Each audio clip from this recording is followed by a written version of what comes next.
नमस्कार, मैं SS Yadav, x flight engineer, Indian air force. मैंने 7 बार एसएससी सीजीएल क्लियर किया है और 18 बार बैंक एग्ज़ाम क्लियर किया है। मैं एक्स ऑडिटर भी हूँ और एक्स क्लर्क कैनरा बैंक। आज हम एक नया टॉपिक शुरू करेंगे, रेशो एंड प्रोपोर्शन। इसमें मैं आपको बेसिक से लेकर के एडवांस लेवल तक लेके जाऊंगा। तो हम बेसिक से स्टार्ट करते हैं। तो हमारा टॉपिक है ratio and proportion. So come to ratio क्या है? Ratio is a comparison of quantity. हम तुलना करते हैं, जैसे 4:3। इसका मतलब है कि जब पहली संख्या 4 है तो दूसरी संख्या 3 है। हम इसको कह सकते हैं A/B, यानी अगर B अगर 3 है तो A 4 है। ऐसी अगर 2 रेशो एक जैसी हो जाए,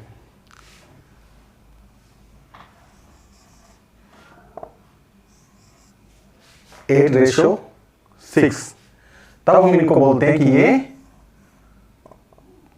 प्रोपोर्शन में है।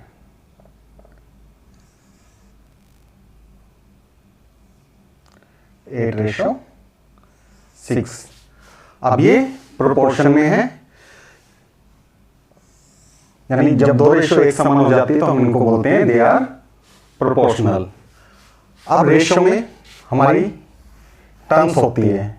इस रेशो में ये हमारी फर्स्ट टर्म है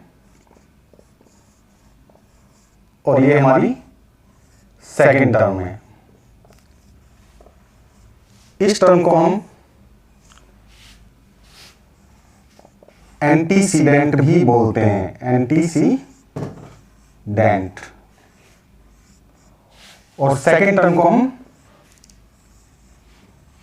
कॉन्सिक्वेंट भी बोलते हैं। अब जैसे हमारे पास 2 रेशो गिवन है, A/B 4:3 और C/D 2:3। हमें बोला गया कि इनकी कंपाउंड रेशो बनाओ, यानी कंपाउंड रेशो। तो कंपाउंड रेशो क्या है?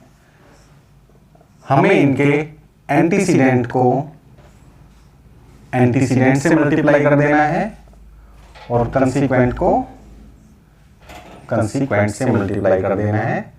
तो ये हमारी हो गई कंपाउंड रेशो। इसके बाद एक और टर्म है, हम बोलते हैं डुप्लीकेट रेशो। डुप्लीकेट रेशो, जैसे हमें बोला गया कि 4:3 की डुप्लीकेट रेशो बनाओ। इसका मतलब हम पहली टर्म को खुद से मल्टीप्लाई करते हैं और दूसरी टर्म को भी खुद से मल्टीप्लाई करते हैं, और ये हो गई हमारी compound ratio, sorry duplicate ratio. ऐसे ही अगर हम इनको 3 बार आपस में मल्टीप्लाई कर दें,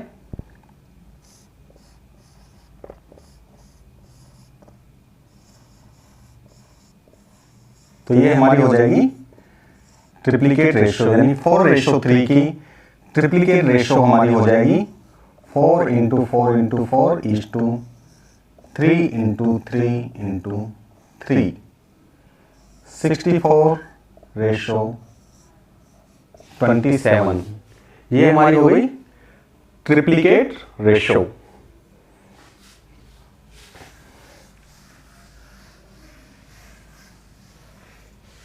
अब हमारी नेक्स्ट टर्म है सब डुप्लीकेट रेशो। अभी हमने देखा था कि 4:3 की डुप्लीकेट रेशो है 16:9। अगर इसकी हमें सब डुप्लीकेट रेशो निकालनी है तो हमें क्या करना है, इसका स्क्वायर रूट कर देना है। तो 16:9 की सब डुप्लीकेट रेशो हो जाएगी 4:3।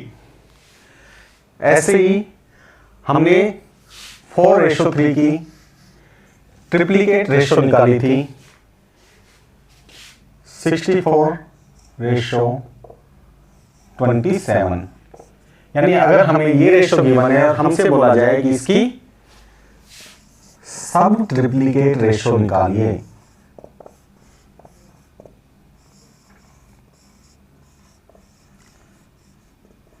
तो हम इनका क्यूब रूट कर देंगे, यानी घनमूल निकाल देंगे, जो होगा 4:3। ये हो गई हमारी 64:27 की सब ट्रिप्लीकेट रेशो। अब नेक्स्ट हमारा आता है इनवर्स रेशो। हमें रेशो गिवन है 4:3। हमें बोला गया इसकी इनवर्स रेशो निकालिए।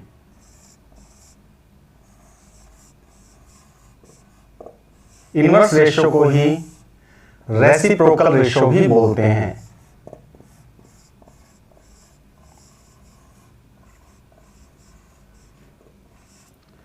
तो 4:3 की इनवर्स रेशो या रेसिप्रोकल रेशो 3:4 हो जाएगी, या हम इनका इनवर्स कर देते हैं। 4 का इनवर्स 1:4 एंड ये हो गया 1/3 और ये क्रॉस मल्टीप्लाई हो जाएंगे, ये हो जाएगा 3:4।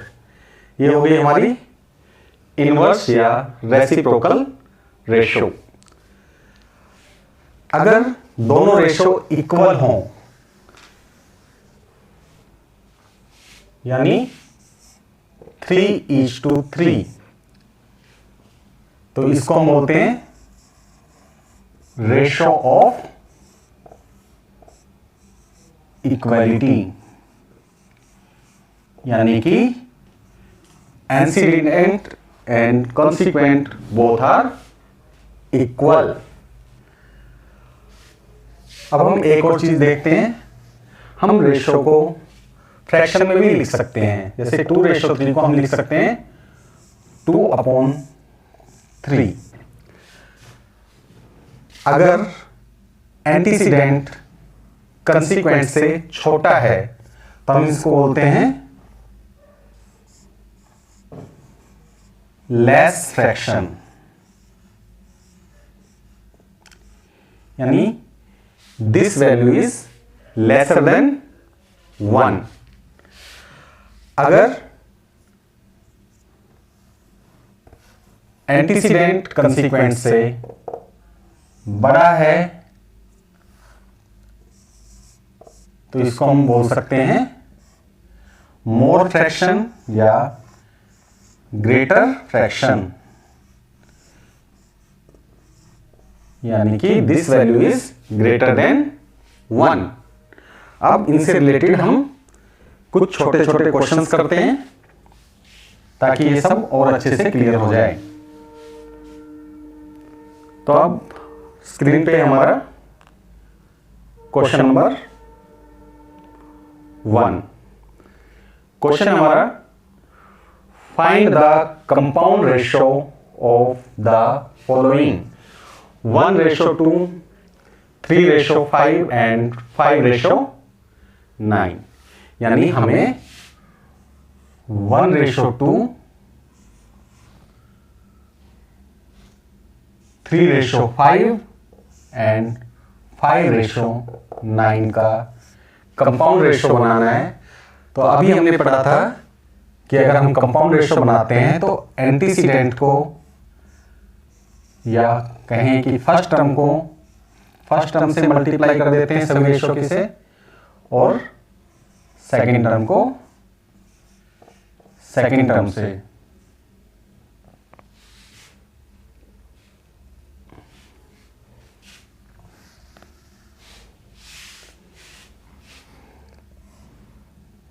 (1 × 3 × 5 एंड 2 इंटू 5 इंटू 9। और इसमें जो भी कैंसिल हो सकता है उसको हम कैंसिल कर देते हैं, जैसे 5 1 जा 5 एंड 3 3 जा 9। तो हमारे पास बच गया 1:6, 1:6। ये हमारा आंसर हो गया। अब हम आते हैं नेक्स्ट क्वेश्चन पे। क्वेश्चन नंबर 2 हमारे पास क्वेश्चन है, find the sub duplicate ratio of 16:25। यानी हमें इसकी सब डुप्लीकेट रेशो निकालनी है। और अभी अभी हमने पढ़ा था कि हमें क्या करना है, इसका स्क्वायर रूट निकाल देना है। 4:5 ये हो गई हमारी सब डुप्लीकेट रेशो। अब हम आते हैं अगले क्वेश्चन पे। क्वेश्चन है हमारा, find the sub duplicate ratio of 343:729। सो 343 का क्यूब रूट हमने निकाला, ये है 7, और 729 का क्यूब रूट निकाला तो ये है 9।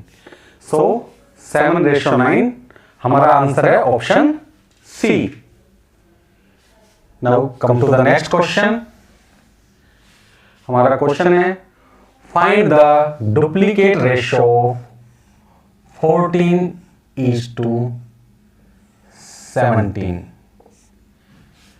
यानी 14 और 17 का हमें डुप्लीकेट रेशो निकालना है।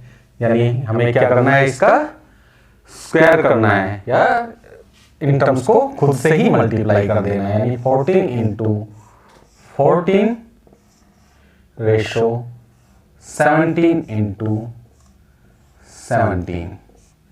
सो ये हमारा क्या हो गया, 196 ratio 289। So option A is our answer.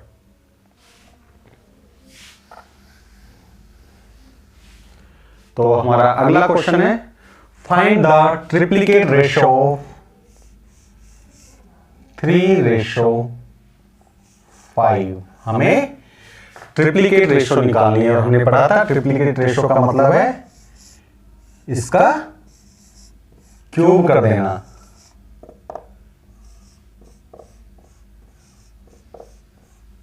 So this is 27:125.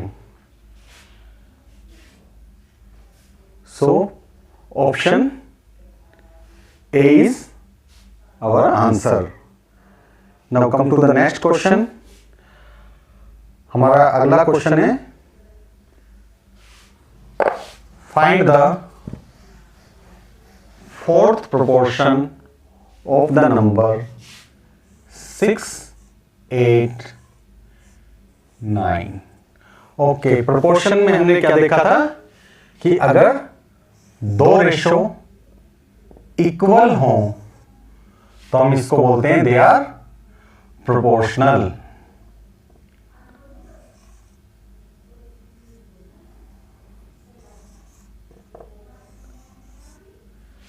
ये प्रोपोर्शनल कब होंगी, जब 6/8 9/x के इक्वल होगा। इससे पहले हम कुछ चीज डिस्कस करते हैं। मान लेते हैं हमें गिवन है A/B is proportional to C/D। Proportionality में हम देखते हैं कि A/B is equal to C/D। तो इससे हमारा निष्कर्ष क्या निकलता है, हम इनको अगर क्रॉस मल्टीप्लाई करें तो A into D is equal to B into C. ये जो बाहर वाली टर्म्स हैं इनको हम एक्सट्रीम भी बोलते हैं, एक्सट्रीम।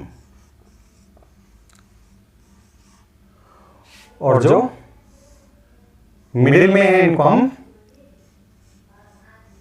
मीन बोलते हैं। तो हम कह सकते हैं प्रोडक्ट ऑफ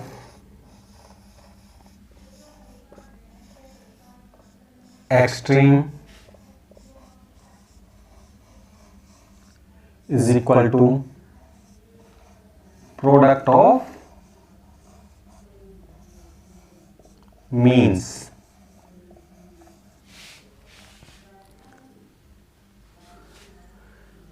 तो यहां से हम निकाल सकते हैं product of means 8 into 9 is equal to product of extreme. So यहां से हम फोर्थ टर्म निकाल सकते हैं। This is 8 into 9 divided by 6। So हम यहां पे कैंसिल करेंगे तो ये आ जाएगा 72 by 6 that is 12। So our answer is option number A. Now come to the next question. Find the value of x in the following proportion। proportion है हमारे पास 75 ratio 3 is to x ratio 9। तो हमने अभी पढ़ा था product of extreme is equal product of means. So हमारा x हो जाएगा 75 इंटू 9 डिवाइडेड बाय 3। हमने कैंसिल किया तो आंसर आ गया हमारा 225। So it is our option number C। So now come to the next question। question number 8। find a third proportion to the number 3 and 6। 3 and 6 का हमें तीसरा प्रोपोर्शन निकालना है। तो यहां पे तो हमारे पास दो ही है, तो हम क्या करेंगे इसको लिख लेंगे 3 ratio 6 is to 6 ratio x। और अब यूज करेंगे प्रोडक्ट ऑफ मीन यानी 6 into 6 is equal to product of extreme यानी 3x। और ये 3x यहां पे 3 डिवाइड में चला जाएगा, x is equal to 12। So हमारा थर्ड प्रोपोर्शन है 12, option D. Now come to the next question. हमें निकालना है calculate the mean proportional between 3 and 192। यहां हमें मीन प्रोपोर्शन, मीन मतलब बीच में, तो इसका हमें बीच का प्रोपोर्शन निकालना है। और हमने पिछले क्वेश्चन में देखा था कि जो मिडिल टर्म है उसको हम दोनों तरफ लिख देते हैं। सो हम लिख देंगे 3 ratio x is to x ratio 192। और now product of mean is equal to product of extreme. So x square is equal to 576, इसका मतलब x is equal to 24। X square अगर 576 है तो x इसका स्क्वायर रूट हो जाएगा और answer is option number A. अगला क्वेश्चन,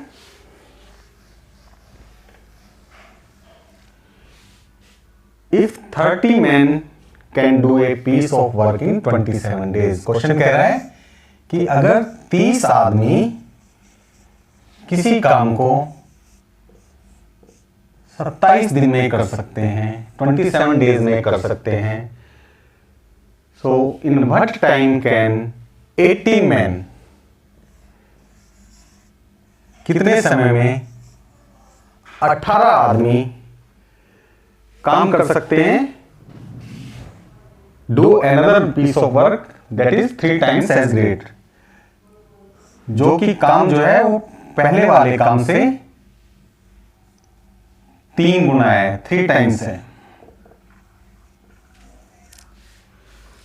तो इसके फॉर्मूले हैं जो हम टाइम एंड वर्क में पढ़ेंगे। यहां पे हम जो हमने पढ़ा था less fraction and more fraction का इस्तेमाल करना वो करेंगे।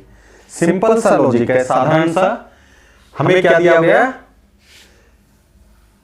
कि पहले 30 आदमी किसी काम को 27 दिन में करते हैं, कितने समय में 18 आदमी काम करेंगे, जबकि काम पहले वाले काम से 3 गुना है। तो जो चीज हमें निकालनी है उसको हमने लिख दिया पहले 27।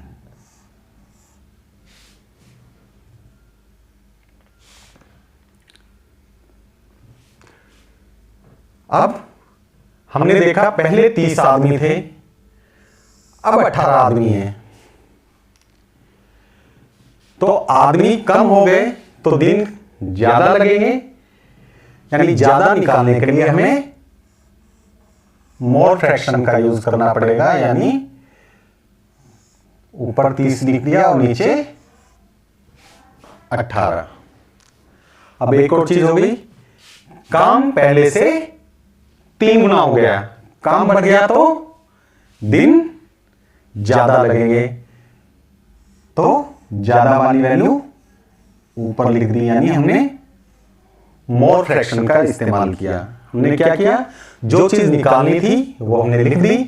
फिर हमने देखा कि पहले 30 आदमी थे, अब 18 आदमी हैं। अगर आदमी कम हो गए तो हमें इस चीज से कंपेयर करना है, हमें दिन ज्यादा लगेंगे, तो हमने ज्यादा वाली वैल्यू ऊपर लिखनी है। फिर हमने देखा कि काम बढ़ गया, 3 गुना हो गया। जब काम 3 गुना हो गया तो हमें दिन ज्यादा लगेंगे, तो ज्यादा वाली वैल्यू हमने ऊपर लिख दी। बस अब हम इसको सोल्व कर लेंगे। 6 3 जा 18 एंड 6 5 जा 30, और ये 3 से 3 कट गया, तो आंसर आ गया हमारा 135। यानी जब हमारे 18 आदमी लगेंगे और काम 3 गुना हो जाएगा तो इस काम को करने में हमें 135 दिन लगेंगे। Option B is our answer. अगला क्वेश्चन है हमारा, 2 numbers are in the ratio 8:7। Question कह रहा है कि 2 नंबर हैं जो हमारे इस अनुपात में है 8:7।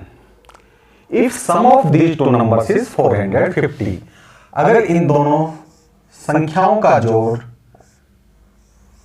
450 है तो हमारे नंबर क्या होंगे। तो देखो, हम स्कूल में करते थे, हम मानते थे ये 8x है और ये 7x है, और क्वेश्चन के हिसाब से 8x + 7x is equal to 450। यानी पहला नंबर हमने 8x मान लिया, दूसरा 7x मान लिया, और क्वेश्चन ने हमें कहा कि इन दोनों का जोड़ 450 है। हमने इसको सोल्व किया। 15x is equal to 450, x is equal to 30, और फिर हम नंबर निकाल देते थे। 8x यानी 240, 8 into 30, and 7x is 7 into 30, 210। तो अब हम स्कूल में ऐसा करते थे क्योंकि हमें स्टेप के नंबर मिलते थे। अब हम इसको डायरेक्ट करेंगे। देखो रेशो का जोड़ कितना है, 15, 15, यानी हमारा सम जो है रेशो का 15 है, लेकिन एक्चुअल सम कितना है 450, यानी 15 रेशो इक्वल है 450 के। तो 1 रेशो इक्वल हो जाएगा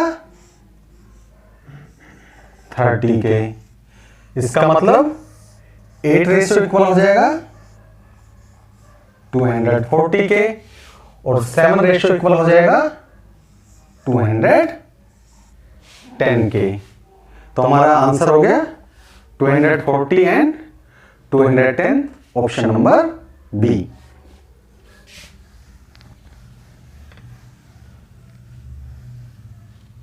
Now, next question. The ratio of the numbers of boys and girls in the school is 7:13. किसी स्कूल में बॉयज और गर्ल्स का रेशो है 7:13. If there are 400 students in the school, school में कुल 400 बच्चे हैं। Find the difference of the numbers of girls and boys. Boys और गर्ल्स के संख्या का अंतर हमें निकालना है। तो रेशो का डिफरेंस कितना है 30 माइनस 7, दिस इज 6, यानी हमें 6 की वैल्यू निकालनी है। और हमें क्या दिया है, सम दिया हुआ है। रेशो का सम कितना है 7 प्लस 13, 20। 20 की वैल्यू हमें कितनी दी हुई है 400, यानी 20 रेशो 400 के बराबर है। तो 1 रेशो 20 के बराबर हो गई। इसका मतलब हमें क्या निकालनी थी 6 रेशो। अगर 1 रेशो 20 के बराबर है तो 6 रेशो 120 के बराबर होगी। तो आज के लिए इतना ही।